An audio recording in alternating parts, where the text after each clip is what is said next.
Welcome to HDTV. You're now rocking with your boy.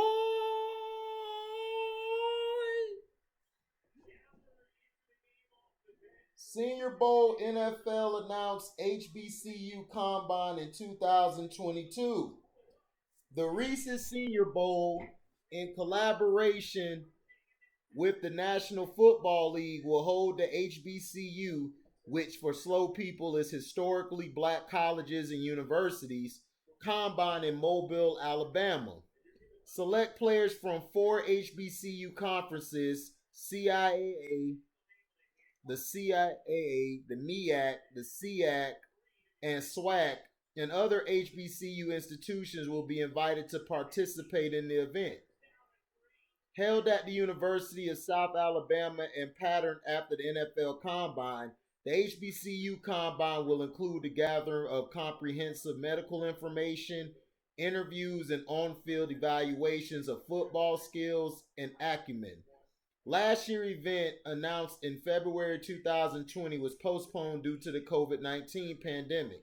The Reese Senior Bowl is honored to be collaborating with the National Football League to host the inaugural HBCU Combine in Mobile, Alabama, said Reese's Senior Bowl Executive Director Jim Nagy. Over the years, the Senior Bowl has served as a showcase for some of the top black college football players in America, including 7 of our game's 56 future members of the Pro Football Hall of Fame.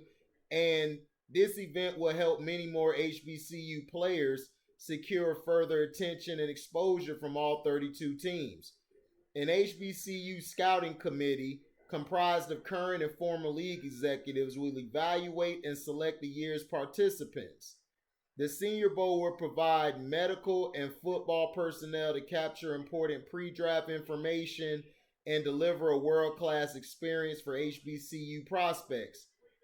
Throughout NFL history, HBCU athletes have exemplified a standard of excellence both on and off the field, says Troy Vincent, NFL Executive Vice President of Football Operations.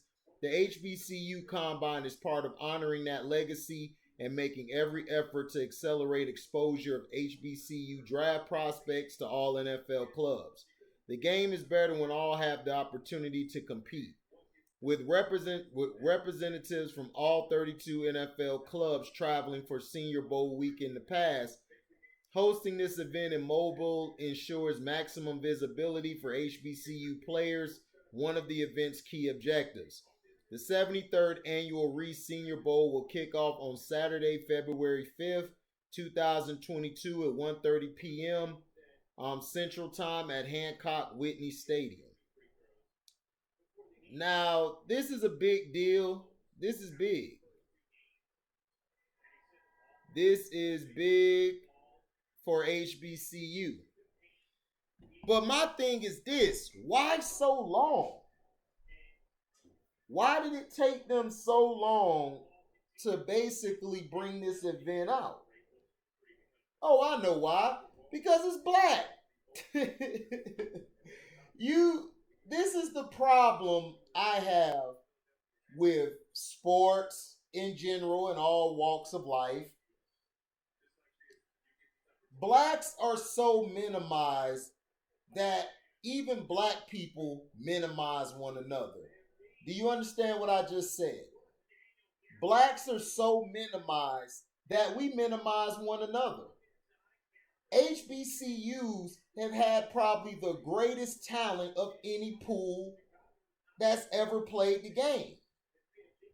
The people you consider the greatest receiver of all time, Jerry West came from an HBCU.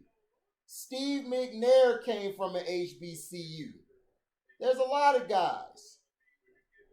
And now you're starting to see the trend of athletes starting to go to HBCU that are top athletes.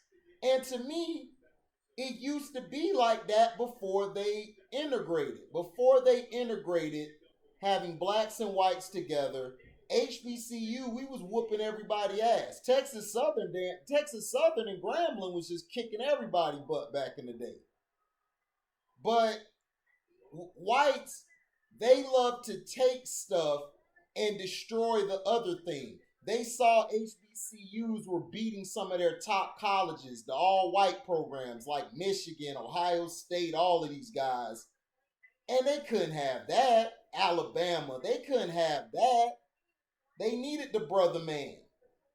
But see, black people, we're only good for entertainment and being used to boost their financials. And it's the truth. And this is something that's going to boost their financials. You're going to have more HBCU players now being looked at and have a better chance than they had when I was coming up playing, or even before me with Michael Strahan. Michael Strahan, Michael Strahan, Michael Strahan is probably the best or one of the best DNs to ever play the game. And he basically went to a HBCU at Texas Southern, my alma mater, go Tigers. And he basically put himself on the map, and he went to the Giants and basically played his whole career there. And he was very effective. And that's the problem I have with sports in general is they always wait until later. It's like we're still fighting for the same respect that we've been fighting for before Malcolm X and MLK, came to their demise from the government, allegedly. Um, so to me, this is a big plus for HBCUs. I'm happy for it, but I'm really not happy for it because this should have been out there. You should have done this way back in the 60s or 70s, but we know why you didn't do it. Because you want to lie to people and say white supremacy is the king and the best thing that's happening when it's not. White supremacy is nothing but a lie that they've been telling for decades and for centuries to try to keep you as the black man who are really the king of this land and really the creator of this land down so you don't ever oppose that.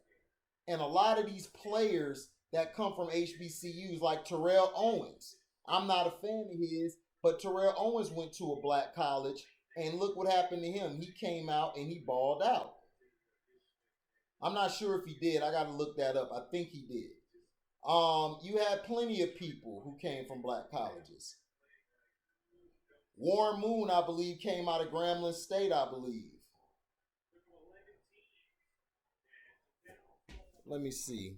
Did he come out of Grambling State? No, my bad. That's Doug Williams. My apologies. Doug Williams came out of Grambling State.